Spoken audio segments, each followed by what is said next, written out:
Hi అండి, నమస్తే. ఎలా ఉన్నారు ఫ్రెండ్స్? బాగున్నారా? అందరికీ గుడ్ మార్నింగ్.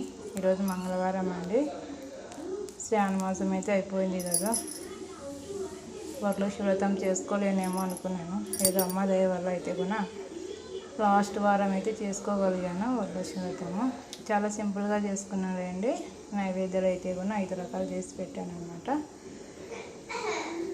ఈరోజు అయితే కూడా మా ఇంట్లో టిఫిన్ పిల్లలు, పెద్ద అబ్బాయి అయితే స్కూల్కి వెళ్ళాడు, చిన్న అబ్బాయి అయితే ఇంకా పంపించలేదండి.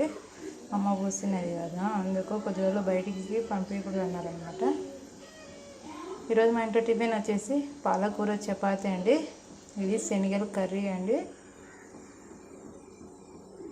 పాలకూర మిక్సీకి వేసి చపాతీ పిండికి మనం వాటర్ బదులు అది పాలకూర మిక్సీకి వేసి ఉంటాం కదా, వాటర్ వేసి అదంతా కలిపి మెత్త పిసికేసి చేశానండి. పిల్లలు అయితే చాలా ఇష్టంగా అయితే తిన్నారనమాట. టేస్ట్ అయితే చాలా బాగుంది అన్నారు. మా పెద్ద అబ్బాయి అయితే కూడా, మా వారు కూడా చాలా ఇష్టంగా తిన్నారనమాట. ఓకేనా ఫ్రెండ్స్, బాయ్ బాయ్.